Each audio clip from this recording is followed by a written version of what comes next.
You won't have the Pittsburgh Steelers, you won't have the Green Bay Packers, but you will have the ADP in week 6. What's up, you guys? It's Matt Mormann here, your Average Dude host from the Average Dudes podcast, and we're going to go through week 6 real quick, just like we did last week, to kind of help you guys beat that waiver wire, beat those bye weeks, get prepared now for who you're not going to have next week.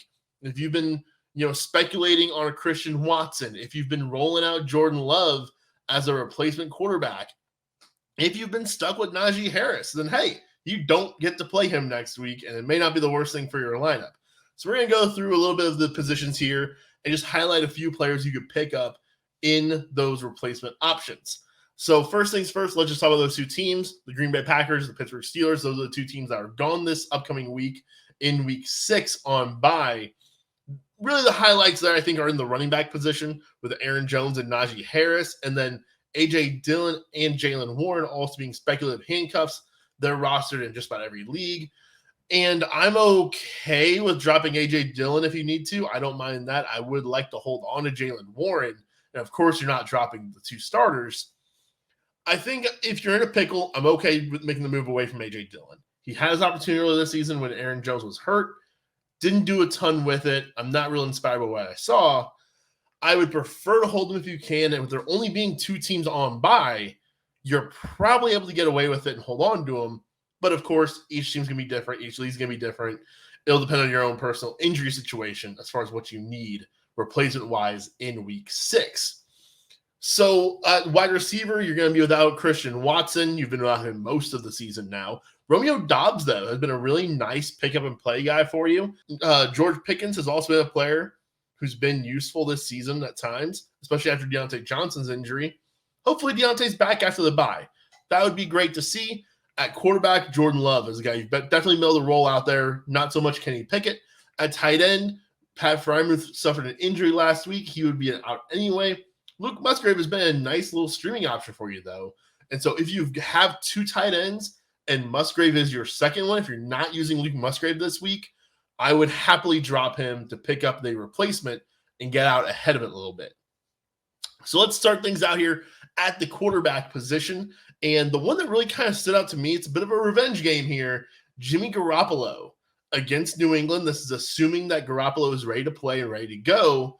The New England secondary is very banged up, very beat up right now. They actually just traded for J.C. Jackson and brought him back in as the Los Angeles Chargers pretty much shedding that big contract they signed. So New England does bring in a guy there to make one of those replacements, but they're still without, I believe it's their top 4 corners from the start of this season. They're without a lot of guys.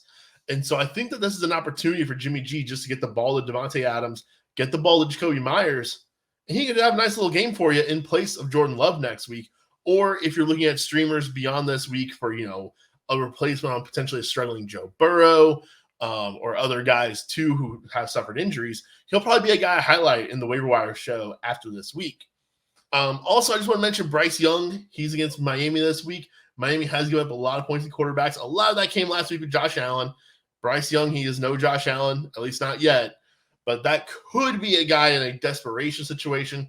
Hopefully you're not that desperate. I would likely be playing any of your struggling starters over him. But just a guy I wanted to throw out there because quarterback really – next week, there's not a whole lot of great streaming options. A lot of the good players do have the good matchups next week. At running back, D'Onta Foreman is probably the current clubhouse leader for top waiver wire pickup.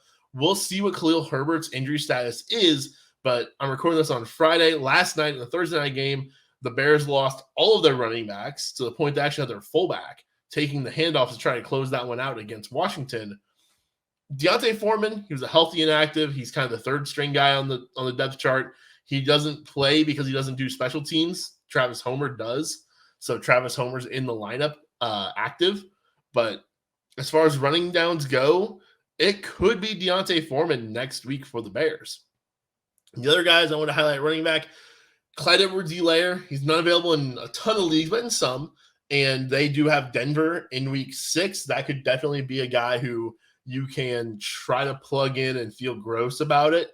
But if you happen to have a Najee Harris and an Aaron Jones team, with both those guys together, you may be looking pretty much at the bottom of your barrel on your roster here. Clyde's a guy who at least can get some touches, and he is facing that Denver defense. that we know you can just run all over. Along kind of a similar vein is Kendre Miller, the rookie running back for the Saints. We've highlighted him a couple weeks in a row now that he's healthy. He's been getting some opportunities. Kamara, he caught 13 passes last week, but he did not look very good with them. Hopefully, Kendre Miller can get some more action in the coming weeks. They play Houston in week 6, a not too great defense, but not bad defense this year, but one that he could potentially take advantage of. On to the wide receivers, and this is where it finally gets a little bit more fun. Michael Gallup is the headliner to me. They've got the Chargers in week 6. You know, if you pick him up right now, you may not want to play him in week 5, but I do think week 6 against Los Angeles is definitely an opportunity to play Michael Gallup. He's been a pretty streamable flex option over the last couple of weeks down in Dallas, as we see Dak Prescott not having great games himself. So if a bit more passing volume happens in a game against the Chargers where maybe they have to keep up with a high-scoring offense, then maybe we can see something out of Michael Gallup in that game. Tyler Boyd, just want to throw him out there with the T. Higgins injury. They do play the Seahawks next week, who have been among the leaders in points allowed to wide receivers this season. And the last one being the Kansas City Chiefs wide receivers, whoever is available in your league. My personal favorite at this point is Rashee Rice being the guy to pick up, and you might be able to play him this week in week 5 when they've got the Minnesota Vikings. They then have the Denver Broncos, and then after that, it stays juicy because then they got the Chargers, then another game against the Broncos, and then they have the Dolphins before their bye week in week 10. This could be a 5-week stretch here where we see a Kansas City wide receiver emerge. That's exciting. I have no idea who it's going to be. I think it could be Rashee Rice, the rookie. That's who I'm placing my bet on. But if you want to put a couple chips on the table and say it's Sky Moore, if you want to say it's Kadarius Toney, go for it. I don't think it's MVS, and I don't think it's Justin Watson. I think any of those other 3 are very much viable candidates. But who knows? Maybe the answer is just going to be T. Higgins for who the best wide receiver is in Kansas City. Among tight ends then, because you will be without Pat Freiermuth for a while. Again, Luke Musgrave is on bye as well. I kind of get with a couple options here. I think Hunter Henry, you know, he's definitely made a little bit of noise this season as a streaming option. They do have Vegas in that week 6 matchup. Definitely one where you could see the Patriots actually moving the ball and giving him red zone opportunities, which is really all you need out of tight ends. As long as they can catch a touchdown, you'll be pretty happy with that day. The other 2 I want to mention here, that's a pairing. It's Dawson Knox and it's Dalton Kincaid. I'm not the biggest Dalton Kincaid guy, but his route involvement has been up over the past 4 weeks. He's been playing more. He's on the field more. He's running more routes. And running more routes leads to more targets potentially. I am not a huge fan of him as a player. I think that the opportunity has not been and will not be what everybody kind of wanted it to be, especially this summer. You know, if you're a dynasty player, you saw it all over the place. Me and Tanner were making jokes about how if you listen to Twitter, then Dalton Kincaid is the greatest tight end since Rob Gronkowski, and he's probably even better than him. I don't know if I'd go that far for sure, but I do think as a streaming tight end, if he's been dropped in your league, I think Dalton Kincaid's a pretty solid pickup. And I think I would have him and Kyle Pitts very similarly ranked rest of season. I think that both are guys who are currently not getting the targets you want, but they could by the end of the season. And I don't want to say it, but I think maybe Kincaid actually has a better opportunity moving forward because of the offense he does play in. And it's because of that offense that they do play in. I think Dawson Knox might have one of his weeks next week when they play the New York Giants in week 6. That's an opportunity for the Buffalo Bills just to go score a bunch of points. There's a perfectly good chance Dawson Knox can be a part of that. And again, it's tight end. You're kind of just looking for something here. I cannot just look at the waiver wire and hand you a steak at the tight end position. I have to look at and find crackers for you. And hopefully those crackers are going to be pretty good for one night. That's about all we can really do for you at tight end. Another guy I just want to mention is Cade Otton of the Tampa Bay Buccaneers. They do play the Detroit Lions next week. The Lions have allowed the 5th most points against tight ends this season.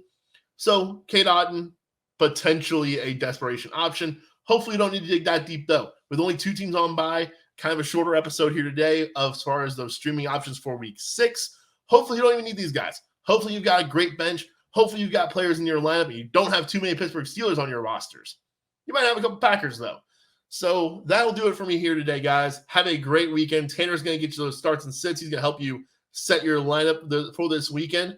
I'll be back next week to help you guys out with those waiver claims, who to add, who to drop, and what to do with your roster moving forward. We'll see you then.